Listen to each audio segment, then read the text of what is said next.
Hi hello ನಮಸ್ಕಾರ. English with ಶ್ರದ್ಧಾ ಕನ್ನಡ ಚಾನಲ್ಗೆ ನಿಮಗೆಲ್ಲರಿಗೂ ಹಾರ್ದಿಕ ಸ್ವಾಗತ. ವೆಲ್ಕಮ್ ಟು ಇಂಗ್ಲಿಷ್ ವಿತ್ ಶ್ರದ್ಧಾ ಕನ್ನಡ. ನನ್ನ ಹೆಸರು ಶ್ರದ್ಧಾ. ಇವತ್ತಿನ ವಿಡಿಯೋದಲ್ಲಿ ನೀವು ನನ್ನ ಜೊತೆ ಇಂಗ್ಲಿಷ್ ಓದಿ ಅರ್ಥ ಮಾಡ್ಕೊಳ್ಳೋದನ್ನ ಅಭ್ಯಾಸ ಮಾಡ್ತೀರ. ವಿಡಿಯೋವನ್ನು ಶುರು ಮಾಡುವ ಮೊದಲು ನೀವು ನನ್ನ ಚಾನಲ್ಗೆ ಹೊಸಬರಾಗಿದ್ದಲ್ಲಿ ಚಾನಲನ್ನು ಸಬ್ಸ್ಕ್ರೈಬ್ ಆಗೋದನ್ನು ಮರಿಬೇಡಿ. ಸಬ್ಸ್ಕ್ರೈಬ್ ಬಟನ್ ಪಕ್ಕ ಇರುವಂತಹ ಬೆಲ್ ಐಕನ್ ಅನ್ನು ಕೂಡ ಪ್ರೆಸ್ ಮಾಡಿ. ಆವಾಗ ನಿಮಗೆ ನಾನು ವಿಡಿಯೋ ಹಾಕಿದ ತಕ್ಷಣ ನೋಟಿಫಿಕೇಶನ್ ಬರುತ್ತೆ. ನೀವು ನನ್ನ ವಿಡಿಯೋವನ್ನು ತಪ್ಪದೆ ನೋಡಬಹುದು. ನಿಮಗೆ ಈ ರೀತಿಯ ವಿಡಿಯೋಸ್ ಇಷ್ಟವಾಗೋದಾದ್ರೆ ವಿಡಿಯೋಕ್ಕೆ ಒಂದು ಲೈಕ್ ಕೊಡಿ. ನಿಮ್ಮ ಫ್ರೆಂಡ್ಸ್ ಮತ್ತು ಫ್ಯಾಮಿಲಿಯಲ್ಲಿ ಯಾರ್ಯಾರಿಗೆ ಹೆಲ್ಪ್ ಆಗುತ್ತೆ ಅವರೆಲ್ಲರ ಜೊತೆ ಈ ವಿಡಿಯೋವನ್ನು ಶೇರ್ ಮಾಡಿ. ಬನ್ನಿ ಹಾಗಾದರೆ ತಡ ಮಾಡದೆ ವಿಡಿಯೋವನ್ನು ಶುರು ಮಾಡೋಣ. ಮೊದಲಿಗೆ ನಾನು ಪ್ಯಾರಾಗ್ರಾಫನ್ನು ಓದ್ತೀನಿ, ಗಮನವಿಟ್ಟು ಕೇಳಿಸ್ಕೊಳ್ಳಿ. What does success mean to you? The definition of success varies from one person to another. For some, it means the accomplishment of an aim. For some, it means having more money, a high status in the society. For some people, success means being happy or content. We often measure success by comparing what we have with what others have. Because of this comparison, we lose focus on our goals and purpose in life. So, let's concentrate on the milestones we want to achieve and work towards them.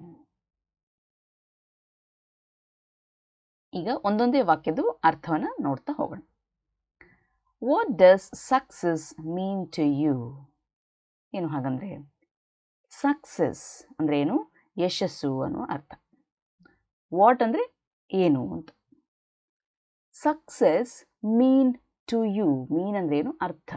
To you, ಯಶಸ್ಸು ನಿಮಗೆ ಏನು ಅರ್ಥ ಕೊಡುತ್ತೆ, ಅಥವಾ ನಿಮ್ಮ ಪ್ರಕಾರ ಯಶಸ್ಸು ಅಂದರೆ ಏನು ಅನ್ನೋದು ಈ ವಾಕ್ಯದ ಅರ್ಥ. What does success mean to you? Mean to you, mean ಅಂದರೆ ಅರ್ಥ. ನಿಮಗೆ ಏನು ಅರ್ಥ ಆಗುತ್ತೆ ಯಶಸ್ಸು ಅಂದರೆ ಅನ್ನೋದು ಈ ವಾಕ್ಯದ ಅರ್ಥ. The definition of success. The definition ಅಂದರೆ ಏನು? ಒಂದು ಪದದ ಅರ್ಥವನ್ನು ವಿವರಿಸೋದು. ಡೆಫಿನೇಷನ್ ಆಫ್ ಸಕ್ಸಸ್, ಯಶಸ್ಸಿನ ಡೆಫಿನೇಷನ್, ಯಶಸ್ಸು ಅನ್ನೋ ಪದದ ಅರ್ಥ ಅದೇನಾಗುತ್ತೆ? ವೇರೀಸ್. ವೇರೀಸ್ ಅಂದರೆ ಏನು? ಬದಲಾಗುತ್ತೆ. From one person to another. Person ಅಂದರೆ ಏನು? ವ್ಯಕ್ತಿ. ಆಯಿತಾ? ಒನ್ ಪರ್ಸನ್, ಒಬ್ಬ ವ್ಯಕ್ತಿಯಿಂದ, ಟು ಅನದರ್, ಇನ್ನೊಬ್ಬ ವ್ಯಕ್ತಿಗೆ ಏನಾಗುತ್ತೆ? ಇದರ ಅರ್ಥ, ಈ ಡೆಫಿನೇಷನ್ ಏನಾಗುತ್ತೆ? ಸಕ್ಸಸ್ ಅನ್ನುವ ಪದದ ಅರ್ಥ ಬದಲಾಗುತ್ತೆ. ಹಾಗಾಗಿ ಯಶಸ್ಸು ಅಂದರೆ ನಿಮ್ಮ ಪ್ರಕಾರ ಏನರ್ಥ? ಯಶಸ್ಸು ಪದದ ಅರ್ಥ ವ್ಯಕ್ತಿಯಿಂದ ವ್ಯಕ್ತಿಗೆ ಬದಲಾಗುತ್ತೆ ಅನ್ನೋದು ಈ ಎರಡು ವಾಕ್ಯಗಳ ಅರ್ಥ. For some it means the accomplishment of an aim. For some ಅಂದ್ರೇನು? ಕೆಲವರಿಗೆ. ಇಟ್ ಮೀನ್ಸ್, ಇಲ್ಲಿ ಇಟ್ ಅಂದರೆ ನಾವು ಸಕ್ಸಸ್ ಬಗ್ಗೆ ಹೇಳ್ತಿರೋದು, ಅದು ಅಂತ ಹೇಳ್ತೀವಿ. ಅದು ಅಂದರೆ ಯಶಸ್ಸು. ಇಟ್ ಮೀನ್ಸ್, ಸಕ್ಸಸ್ ಅಂದರೆ ಏನು? The accomplishment. ಅಕಾಂಪ್ಲಿಷ್ಮೆಂಟ್ ಅಂದರೆ ಏನು? ಸಾಧನೆ. Of an aim. ಏಮ್ ಅಂದರೆ ಗುರಿಯನ್ನು ಅರ್ಥ. ಹಾಗಾಗಿ ಗುರಿಯನ್ನು ಸಾಧಿಸೋದು ಕೆಲವರಿಗೆ ಯಶಸ್ಸು ಇರಬಹುದು. ಕೆಲವರ ಪ್ರಕಾರ ಯಶಸ್ಸು ಅಂದರೆ ಗುರಿಯನ್ನು ಸಾಧಿಸೋದು. Accomplishment of an aim. For some, ಕೆಲವರಿಗೆ, ಇಟ್ ಮೀನ್ಸ್, ಏನರ್ಥ ಆಗುತ್ತೆ ಕೆಲವರಿಗೆ? Having more money. More money ಅಂದರೆ ತುಂಬ ದುಡ್ಡಿರೋವಂಥದ್ದು. ಹ್ಯಾವಿಂಗ್ ಅಂದರೆ ಇರೋವಂಥದ್ದು. ಹ್ಯಾವಿಂಗ್ ಮೋರ್ ಮನಿ, ತುಂಬ ದುಡ್ಡು ಇರೋವಂಥದ್ದು. A high status in the society.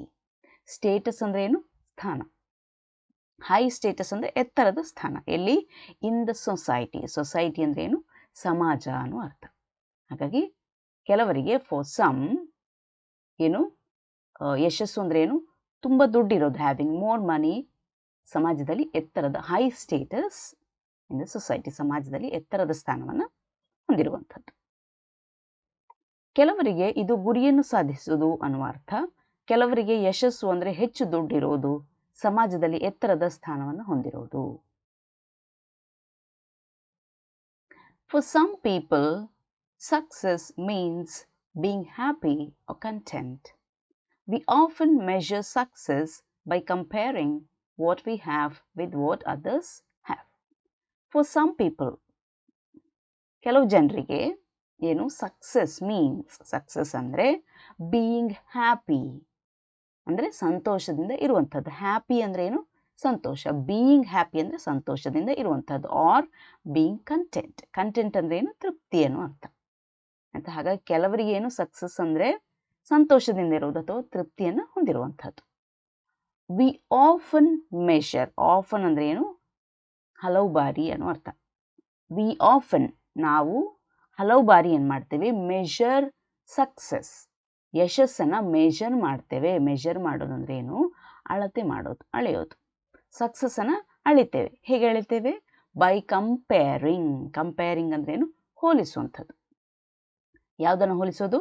What we have, ನಮ್ಮ ಹತ್ರ ಏನಿದೆ ಅದನ್ನು ವಿತ್ ವಾಟ್ ಅದರ್ಸ್ ಹ್ಯಾವ್, ಬೇರೆಯವ್ರ ಹತ್ರ ಏನಿದೆ ಅದ್ರ ಜೊತೆ ಹೋಲಿಸೋದ್ರ ಮೂಲಕ ನಾವು ನಮ್ಮ ಯಶಸ್ಸನ್ನು ಅಳಿತೇವೆ ಅನ್ನೋದು ಈ ವಾಕ್ಯದ ಅರ್ಥ. ಕೆಲವು ಜನರಿಗೆ ಯಶಸ್ಸು ಅಂದರೆ ಸಂತೋಷದಿಂದ ಇರುವುದು ಅಥವಾ ತೃಪ್ತಿಯಿಂದ ಇರೋದು. ನಾವು ಹಲವು ಬಾರಿ ಯಶಸ್ಸನ್ನು ನಮ್ಮ ಹತ್ತಿರ ಇರುವುದನ್ನು ಬೇರೆಯವರ ಹತ್ತಿರ ಇರೋದ್ರ ಜೊತೆಗೆ ಹೋಲಿಸಿ ಅಳಿತೇವೆ. ನನ್ನ ಹತ್ರ ಇದೆಯಾ, ಅವನ ಹತ್ರ ಇದೆಯಾ, ನನಗೆ ಅವನಿಗಿಂತ ಜಾಸ್ತಿ ಇದೆಯಾ, ಹಾಗಾದರೆ ನಾನು ಸಕ್ಸಸ್ಫುಲ್, ನಾನು ಯಶಸ್ಸನ್ನು ಪಡೆದಿದ್ದೇನೆ ಲೈಫಲ್ಲಿ. ಅಥವಾ ನನಗೆ ಅವನಿಗಿಂತ ಕಡಿಮೆ ಇದೆಯಾ ಲೈಫಲ್ಲಿ, ಹಾಗಾದರೆ ನಾನಷ್ಟೊಂದು ಯಶಸ್ಸನ್ನು ಪಡೆದಿಲ್ಲ. ಈ ರೀತಿಯಲ್ಲಿ ನಾವು ಹೋಲಿಸೋದ್ರ ಮೂಲಕ ನಮ್ಮ ಯಶಸ್ಸನ್ನು ಅಳಿತೇವೆ ಅನ್ನೋದು ಈ ವಾಕ್ಯದ ಅರ್ಥ. Because of this comparison, we lose focus on our goals and purpose in life. Because of this ಅಂದರೆ ಇದರ ಕಾರಣ, ಯಾವುದರ ಕಾರಣ? ಬಿಕಾಸ್ ಆಫ್ ದಿಸ್ ಕಂಪ್ಯಾರಿಸನ್ ಅಂದ್ರೆ ಏನು? ಹೋಲಿಕೆ. ಈ ಕಂಪ್ಯಾರಿಸನ್ನ ಕಾರಣ, ಈ ಹೋಲಿಕೆಯ ಕಾರಣ, ವಿ ಲೂಸ್ ಅಂದರೆ ಏನು? ಕಳೆದುಕೊಳ್ಳುವಂಥದ್ದು.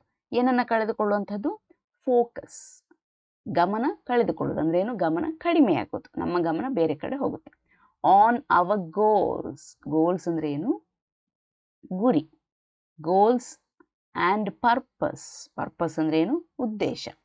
ಇನ್ ಲೈಫ್, ಜೀವನದಲ್ಲಿ ಗುರಿ ಮತ್ತು ಉದ್ದೇಶ ಏನಿದೆ ಅದರ ಕಡೆ ನಮ್ಮ ಗಮನ ಕಡಿಮೆ ಆಗುತ್ತೆ. ಬಿಕಾಸ್ ಆಫ್ ದಿಸ್ ಕಂಪ್ಯಾರಿಸನ್, ಈ ಹೋಲಿಕೆ ಮಾಡೋದ್ರ ಕಾರಣ ಏನಾಗುತ್ತೆ? ವಿ ಲೂಸ್ ಫೋಕಸ್ ಅಂದರೆ ನಾವು ಗಮನವನ್ನು ಆ ಕಡೆಗೆ ಹರಿಸೋದು ಕಡಿಮೆ ಆಗುತ್ತೆ. ಯಾವುದರ ಕಡೆಗೆ? ಆನ್ ಅವರ್ ಗೋಲ್ಸ್, ನಮ್ಮ ಗುರಿ ಮತ್ತು ಉದ್ದೇಶ ಏನಿದೆ ನಮ್ಮ ಜೀವನದಲ್ಲಿ ಅದರ ಕಡೆ ನಮ್ಮ ಗಮನ ಕಡಿಮೆ ಆಗುತ್ತೆ. ಈ ಹೋಲಿಕೆಯಿಂದಾಗಿ ನಮ್ಮ ಜೀವನದ ಗುರಿ ಮತ್ತು ಉದ್ದೇಶಗಳೆಡೆಗೆ ನಮ್ಮ ಗಮನ ಕಡಿಮೆಯಾಗುತ್ತದೆ. ಸೊ ಹಾಗಾಗಿ ನಾವೇನು ಮಾಡಬೇಕು? ಲೆಟ್ಸ್ ಕಾನ್ಸಂಟ್ರೇಟ್ ಮಾಡೋದು ಅಂದ್ರೆ ಏನು? ಏಕಾಗ್ರತೆಯನ್ನು ವಹಿಸೋದು. ಲೆಟ್ಸ್ ಕಾನ್ಸಂಟ್ರೇಟ್ ಅಂದರೆ ಗಮನವನ್ನು ಕೊಡೋಣ ಅಥವಾ ಏಕಾಗ್ರತೆಯನ್ನು ವಹಿಸೋಣ. ಯಾವುದ್ರ ಮೇಲೆ? ಆನ್ ದ ಮೈಲ್ ಸ್ಟೋನ್ಸ್ ಅಂದರೆ ಏನು? ಮೈಲಿಗಲ್ಲು ಅನ್ನೋ ಅರ್ಥ. ಆನ್ ದ ಮೈಲ್ ಸ್ಟೋನ್ಸ್, ಯಾವುದರ ಕಡೆ ಗಮನ ಹರಿಸೋಣ? ಯಾವ ಕಡೆ ಏಕಾಗ್ರತೆಯನ್ನು ವಹಿಸೋಣ? ಮೈಲ್ ಸ್ಟೋನ್ ಕಡೆ, ಮೈಲಿಗಲ್ಲಿನ ಕಡೆಗೆ. ಯಾವ ಮೈಲಿಗಲ್ಲು? ವಿ ವಾಂಟ್ ಟು ಅಚೀವ್ ಮಾಡೋದಂದ್ರೇನು? ಸಾಧಿಸೋದು. ನಾವು ಸಾಧಿಸಬೇಕಾದ ಮೈಲಿಗಲ್ಲುಗಳ ಕಡೆಗೆ ನಾವು ನಮ್ಮ ಏಕಾಗ್ರತೆಯನ್ನು ಆ ಕಡೆ ಹಾಕೋಣ, ಆ ಕಡೆ ಕೇಂದ್ರೀಕರಿಸೋಣ, ಆ ಕಡೆ ಗಮನ ಹರಿಸೋಣ. And work towards them. Work ಮಾಡೋದು ಅಂದ್ರೇನು? ಕೆಲಸ ಮಾಡೋದು. ಟುವರ್ಡ್ಸ್ ದೆಮ್ ಅಂದರೆ ಅವುಗಳ ಕಡೆಗೆ ನಾವೇನು ಮಾಡೋಣ? ನಮ್ಮ ಮೈಲಿಗಲ್ಲುಗಳ ಕಡೆ ಕೆಲಸ ಮಾಡೋಣ, ಅದನ್ನು ಸಾಧಿಸೋದ್ರ ಕಡೆ ಕೆಲಸ ಮಾಡೋಣ ಅನ್ನೋದು ಈ ವಾಕ್ಯದ ಅರ್ಥ. ಹಾಗಾಗಿ ನಮ್ಮ ಗಮನವನ್ನು ನಾವು ಸಾಧಿಸಬೇಕಾದ ಮೈಲಿಗಲ್ಲುಗಳ ಕಡೆ ಹರಿಸೋಣ ಮತ್ತು ಅದರತ್ತ ಕೆಲಸ ಮಾಡೋಣ. ಇದಿಷ್ಟು ಈ ವಾಕ್ಯದ ಅರ್ಥ. ಈಗ ಪ್ರಶ್ನೆ, this paragraph is about dash. ಯಾವುದ್ರ ಬಗ್ಗೆ ಈ paragraph? This paragraph is about success, ಯಶಸ್ಸಿನ ಬಗ್ಗೆ. ಯಶಸ್ಸು ಅಂದರೆ ಏನು ಅನ್ನೋದನ್ನು ನಾವು ಈ ಪ್ಯಾರಾಗ್ರಾಫಲ್ಲಿ ಮಾತನಾಡಿದ್ವಿ, ಅದರ ಬಗ್ಗೆ ಮಾತನಾಡಿದ್ವಿ. This paragraph is about success. The definition of success dash is same for all or does it vary from person to person? ಎರಡು ಆಪ್ಷನ್ ಇದೆ. Is same for all, varies from person to person. ನಾವು ಪ್ಯಾರಾಗ್ರಾಫ್ನಲ್ಲಿ ನೋಡಿದ್ವಿ the definition of success varies from person to person. ವ್ಯಕ್ತಿಯಿಂದ ವ್ಯಕ್ತಿಗೆ ಬದಲಾಗುತ್ತೆ. ಹಾಗೂ ಒಬ್ಬೊಬ್ಬರಿಗೆ ಅವ್ರದ್ದೇ ಆದ, ಪ್ರತಿಯೊಬ್ಬರಿಗೂ ಅವ್ರದ್ದೇ ಆದ ಒಂದು ಡೆಫಿನೇಷನ್ ಇರುತ್ತೆ. ಯಶಸ್ಸು ಅಂದರೆ ಹೀಗೆ, ಇದು ಸಿಕ್ಕಿದರೆ ನನಗೆ ಯಶಸ್ಸು, ಇದು ಸಿಕ್ಕಿದರೆ ನನಗೆ ಯಶಸ್ಸು. ಹಾಗಾಗಿ ಅದಕ್ಕೆ ಸೇಮ್ ಅಲ್ಲ, ಅದು ಎಲ್ರಿಗೂ ಸೇಮ್ ಅಲ್ಲ. ಅದರ definition varies from person to person. ಇದಿಷ್ಟು ನಾವು ಇವತ್ತಿನ ವಿಡಿಯೋದಲ್ಲಿ ಕಲಿತಾ ಇರುವಂಥದ್ದು. ಇವತ್ತಿನ ವಿಡಿಯೋದಲ್ಲಿ ಇಷ್ಟೇ. ಇನ್ನೊಂದು ವಿಡಿಯೋದೊಂದಿಗೆ ನಿಮ್ಮನ್ನು ನಾನು ಭೇಟಿಯಾಗ್ತೇನೆ. ಅಲ್ಲಿಯವರೆಗೆ ಖುಷಿಯಾಗಿರಿ, ಸ್ಮೈಲ್ ಮಾಡ್ತಾ ಇರಿ, be happy, keep smiling. Bye.